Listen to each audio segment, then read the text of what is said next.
అసలు ఈ FTL full tank level ఎలా డిసైడ్ చేస్తారు, బఫర్ జోన్ ఎలా డిసైడ్ చేస్తారు? నేను ఒక ఆర్డినరీ మిడిల్ క్లాస్ పర్సన్, నేను ఒక వెంచర్లో ప్లాట్ కొనాలనుకుంటే నాకు ఎలా తెలుస్తుంది సార్ అది ఎఫ్టిఎల్లో ఉందా బఫర్ జోన్లో ఉందా?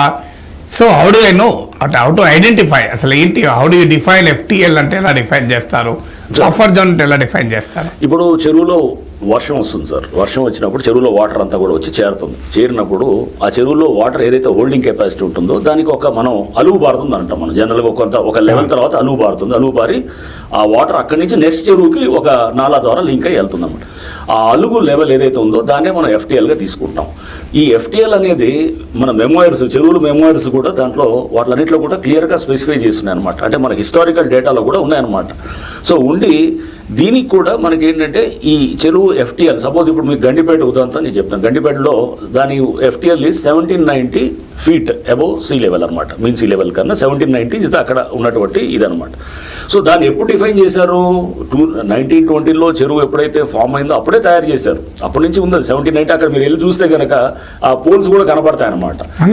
స్టిల్ వ్యాలిడ్, ఇప్పుడు ఇంత డెవలప్మెంట్ వచ్చాక కూడా ఎఫ్టిఎల్ వ్యాలిడేనా? అదే వ్యాలిడ్ ఉంటుంది. ఎందుకంటే అది ఆ వేరు అదే ఉంటుంది. ఆ వేరు అక్కడ కట్టినటువంటి ఆ చెరువు కట్టినప్పుడు దానికి ఉన్నటువంటి వేరు ఒకటి ఏదైతే ఒక బ్యారియర్ లాంటిది కట్టారో ఆ బ్యారియర్ అయితే మార్చలేదు కదా, అదంతే ఉన్నది. సో దాని వ్యాలిడ్ అవుతుంది. దాని చుట్టూ కాంటూర్స్, అంటే కాంటూర్ అంటే ఏంటి సార్? జాగ్రఫ్ మనం చూస్తే కనుక ఇది ఒక లైన్ జాయినింగ్, మ్యాప్ లో line joining features of equal altitude, అంటే సేమ్ హైట్ ఉంటే కనుక దాన్ని కాంటూర్ అంటాం. సో ఇప్పుడు ఆ 1790 కాంటూర్ దాకా ఉన్నటువంటి ఆ పక్కన అన్ని 1790 లోపల ఉన్న ఫీచర్స్ అన్నింటిలో కూడా సబ్మర్జ్ అవుతాయి నేచురల్గా ఫుల్ ట్యాంక్ వస్తే. కొంచెం ఎత్తు ఉంది అనుకోండి, అక్కడ పక్కన 1792 హైట్ ఉంది అనుకుందాం, 1792 1795 ఉంది అక్కడ, ఇది సముద్ర మట్టానికన్నా ఎక్కువ ఉంది ఉన్నప్పుడు అది ఆ సబ్మర్జ్ అవుతుంది. ఎందుకంటే ఇది 1790 దాకే అక్కడ సబ్మర్జ్ అవుతుంది. సో దీనికి అంటే మనం చెరువు తయారు చేసినప్పుడే దానికి ఎఫ్టిఎల్ అనేది డిసైడ్ చేయడం జరుగుతుంది. బట్ దానికి ష్రింక్ అయి ఉండొచ్చు, బట్ ఎఫ్టిఎల్ మారదు కానీ ష్రింక్ అవుతుంది చెరువు. ఇప్పుడు సపోజ్ ఆ చుట్టూ మనం ఏదో అంతా ఇచ్చేయటంతో ఏది బిల్డింగ్స్ లేకపోతే ఇది వచ్చి ఎఫ్టిఎల్ మటుకు అదే హైట్ ఉంటుంది అనమాట. ఎందుకంటే దాని వేరు అదే హైట్లో ఉందన్నమాట, వేరు అదే ఉంది, లేకపోతే అక్కడ ఉన్నటువంటి దాన్ని ఇది వస్తుంది. నెక్స్ట్ ఇవన్నీ కూడా మనకి బిల్డింగ్ రూల్స్లో చాలా క్లియర్గా స్పెసిఫై చేస్తున్నాయి. 2012లో బిల్డింగ్ రూల్స్ వచ్చున్నాయి. ఈ బిల్డింగ్ రూల్స్లో ఒక ఎఫ్టిఎల్ నుంచి ఒక సపోజ్ చెరువు దగ్గర ఎక్కడ కన్స్ట్రక్ట్ చేయాలి ఎక్కడ చేయకూడదు చాలా స్పష్టంగా ఉంది.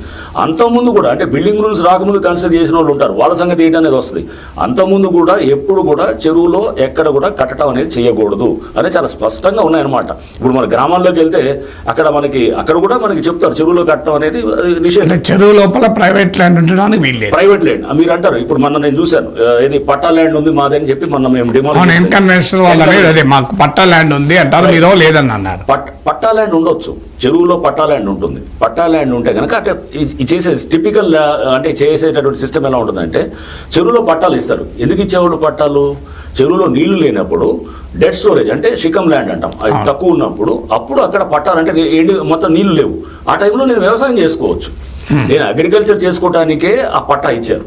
అంతేగాని అగ్రికల్చర్ చేయడు కదా. ఎగ్జాక్ట్లీ.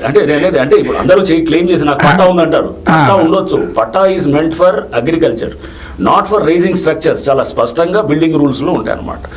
అక్కడ ఎన్కన్వెన్షన్ కట్టకుండా కావాలంటే తోట వేసుకోవచ్చు. నాగార్జున ఎగ్జాక్ట్లీ తోట వేసుకోవచ్చు. దాన్ని కూడా ఫీచర్స్ మార్చకూడదు, అంటే దాన్ని ఏదో హైట్ లేపి అని చేయకూడదు. అది అక్కడ దాన్ని ఎక్కడ గ్రావెల్ వేసి మట్టి వేసి దాన్ని లేపి హైట్ లేపి ఎక్కడ కూడా ఎటువంటి ఆల్టరేషన్స్ ఇన్ ఎఫ్టిఎల్ కానీ అంటే చెరువు మళ్ళీ ఫుల్ గా నిండినప్పుడు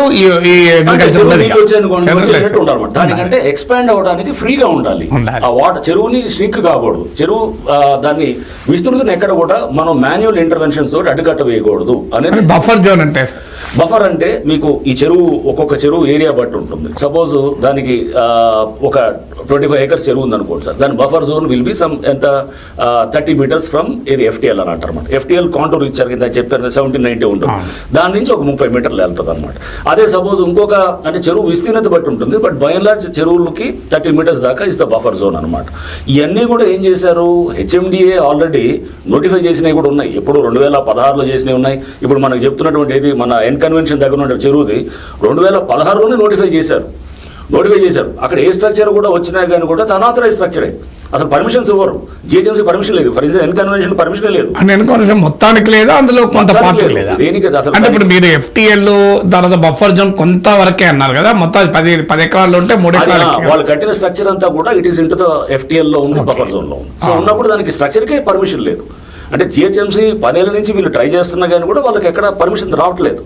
అది కానీ permission నాగార్జున రాలేదు కాబట్టి- స్టేట్మెంట్ ఏమో నాకు పూర్తి అనుమతితో కట్టాము, కోర్టులు స్టే ఉన్నాయి, కోర్టులు స్టే ఉన్నాయి, పట్టా ఊలో కట్టామన్నాడు. అది లేదు. అది దాని మీద కూడా మేము ప్రెస్ రిలీజ్ కూడా ఇచ్చాము హైడ్రా నుంచి కూడా. So which mentions clearly that 2014 preliminary notification వచ్చిన తర్వాత ఆ FTL దాని మీద వీళ్ళు దే వెంట్ టు ద కోర్టుకి వెళ్ళి కోర్టులో దాన్ని ఛాలెంజ్ చేసినప్పుడు కోర్టు సెట్ మీరు వాళ్ళ సమక్షంలో మీరు సర్వే చేయండి అని చెప్తే మళ్ళీ సర్వే చేసి 2016లో FTL నోటిఫై చేశారు. ఫైనల్ నోటిఫికేషన్ అనమాట. నోటిఫై చేసిన తర్వాత ఆ తర్వాత కూడా వాళ్ళు సివిల్ అక్కడ ఏది లోకల్గా ఉన్నటువంటి కుకట్పల్లి కోర్టులో ఫైల్ చేశారు. బట్ అది కోర్టు నడుస్తూనే ఉంది. ఆ కేసు అది అప్పటి నుంచి నడుస్తుంది. డిస్మాంటిల్ చేయొద్దని కొంచెం ఎక్కడా లేదు. డిస్మాంటిల్ చేయలేదు ఇప్పటి వరకు. ఎప్పుడు పేపర్ల మీద అన్నీ నడిచాయి. పేపర్ల మీద జరగాల్సింది ఏంటంటే అక్కడ ఇది ఇల్లీగల్ స్ట్రక్చర్ అని, ఇది BRSలో బిల్డింగ్ రెగ్యులేషన్ స్కీమ్లో కూడా వీళ్ళు అప్లై చేసుకున్నారు.